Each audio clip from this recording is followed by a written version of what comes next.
Welcome back to my channel. My name is Malika, and if you're new here, thank you so much for clicking on this video. If you're returning, thank you so much for your continued support. This video is going to be about things that I realized in therapy or tips, just things that you may want to know if you're kind of wanting to seek out therapy. Now, a little bit of a backstory. I started therapy about 3 months ago, and it has been a very good experience for me. I am lucky that my therapist is of a similar spiritual belief as me. So when I talk about things like tarot and chakras and stuff like that, they get it. But also my therapist is just, I think our personalities mesh well together. So I would say definitely when you are seeking therapy, hope that you find a therapist that is good for you there, and do take your time to look. I had a different experience where the therapist that I got actually turned out to be good for me. So I would have continued looking had it not, but it just happened to be that way where, like, when we met, it was like, okay, this is a good therapist for me. You must also know that sometimes your therapist may not be coming from a psychological background, although they may have learned those same things. Sometimes your therapist may be a social worker. Yes, your therapist can be a social worker. So that's something else that you might want to be aware of. And it doesn't mean that they're not good at doing their job. It's just that different backgrounds equal different capabilities. For instance, somebody who doesn't have a PhD will not be able to diagnose you, or at least not be able to prescribe you anything. So that's something to be in mind about.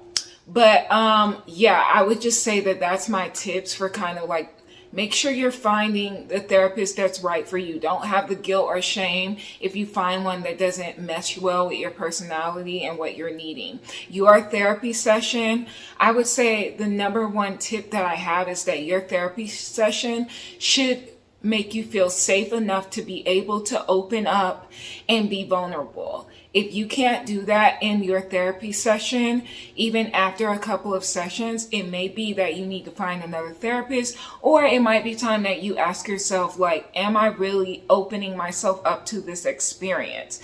So make sure that your therapy environment is very safe and you feel like you can open up. And I have definitely realized that my therapy space is a safe space. I feel very comfortable opening up. I feel very comfortable being vulnerable, and I feel very safe and heard in my appointments. The next thing I want you to know is be ready to feel seen, be ready to feel validated, be ready to be held accountable. So when I say you feel seen, for the first time in your life, you may feel seen. For the first time in your life, you may feel validated, like truly validated, like someone is honoring the experiences that you've been through. Somebody is truly seeing you in the way that you may see yourself, or just seeing you in your rawness, in your realness, and not judging you about that. And when I say be accountable, meaning there are going to be times when your therapist points out to you that, hey, this is something you need to be accountable for. And that is your job, to be accountable. We don't come in here thinking that everybody, or I would say it's helpful to not come into a space thinking that you're just the victim and you play zero role in anything that happens in your life, because we all do. So be ready to take accountability. A big thing to know about going to the therapist is, like, they are not your hand holder. They are meant to give you the tools to help you help yourself. It's just like a life coach. It's just like a tarot reader. It's just like any type of form of coaching, counseling, therapy. They are here to help you facilitate yourself, or help facilitate you in giving you the tools to help yourself. They are not here to be your end all, be all, your everything that you need. It's just like any other type of relationship. Don't go into your therapy session thinking that they just have the magic pill, the magic answer. They're going to be there. They're your mother, they're your father, your best friend. No, they're literally here to help you empower yourself so that you can take charge of your situation. And just feel, and that's a part of the making sure that the therapy environment feels safe. And I don't mean just the literal environment. I'm talking about the dialogue between you and your therapist. That's why you want to make sure you feel safe, so that you can be vulnerable, so that you can be open to hearing another point and perspective, and see things in a whole new light. And that takes me into my other point, is that be open, be ready for a perspective shift.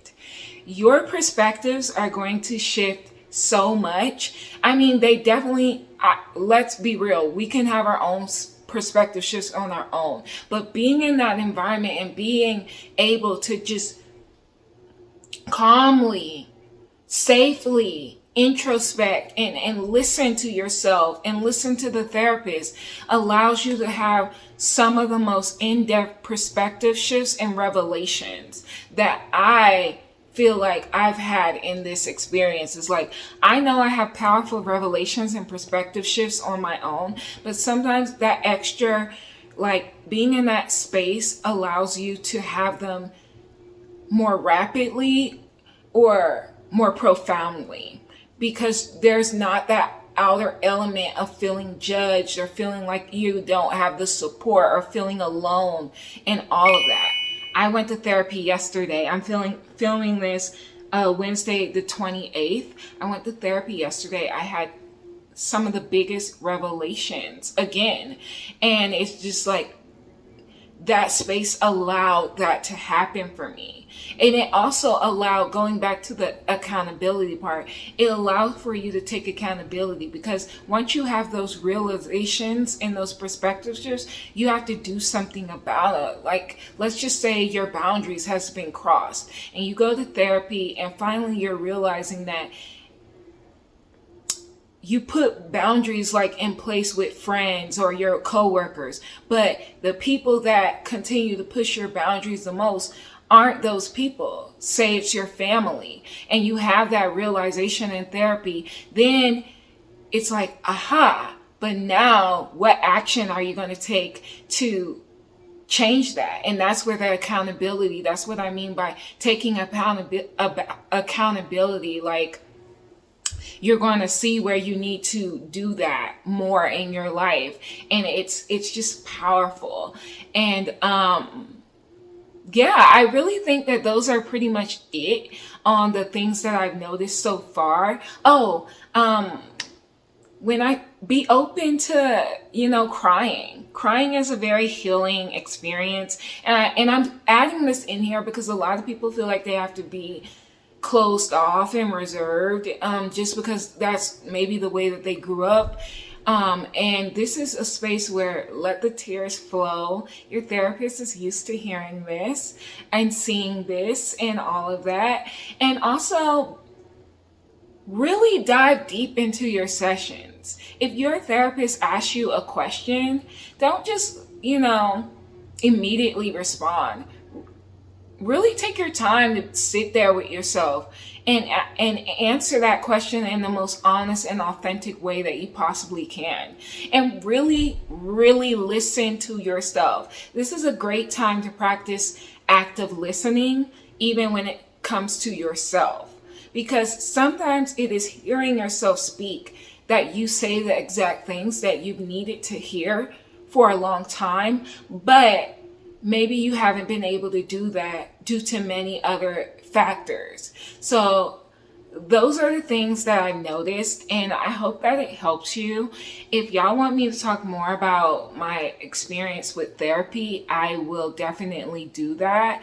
I have found it to be so helpful as a person who is coming from a background of not feeling seen, not feeling heard, not feeling valued, people pleasing, codependency,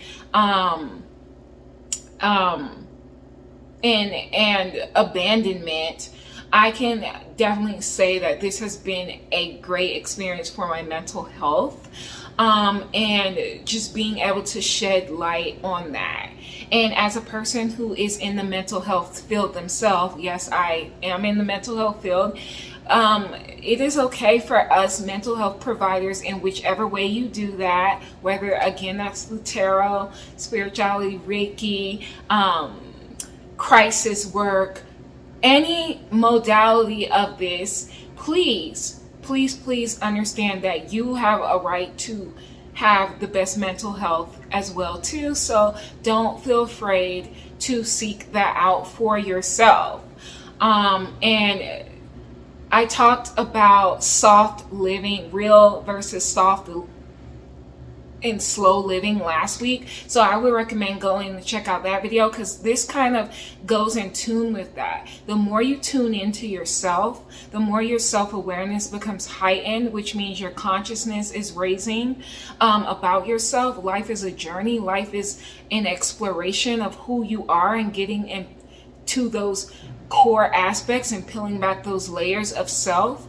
And so that all intertwines into soft or slow living. So the more you're in tune with yourself, the more you're going to know the areas in which your life that you take more time, you are more gentle, you are more compassionate with yourself, and you are more caring. You're ramping up that self-care, that self-love, and it's a beautiful experience. It's not easy work, but it's necessary work, and I love it. And it's one of those things that just, it makes you feel more comfortable in your shoes. There are many facets to us. Like right now, I come to you like more as a professional or as a person just sharing an experience. But even when I'm outside of this and I'm turned up and I'm having fun and I'm getting my groove on, it just makes the experience of life so much better. And you feel so much more able to be in your authenticity, whatever that means for you. You know, we all have different modes and different, I can be like this, I could be, hey, what's up, yo, like all of that. I can go through my different modes of being, and it just makes that easier to do, because you're finding strength and empowerment through doing that. So anyways, that's my spiel on therapy. I hope these kind of things help you if you're looking to get into therapy, and I will see you next time in my video. If you want to support me and follow me, make sure you're subscribed here, hit the notification bell. Make sure you look me up on Instagram. The link is in my description. That's where I'm at most of the time. Hit me up on my tarot channel where I do post tarot messages. And yeah, I will see y'all next time. As always, peace and love. Bye.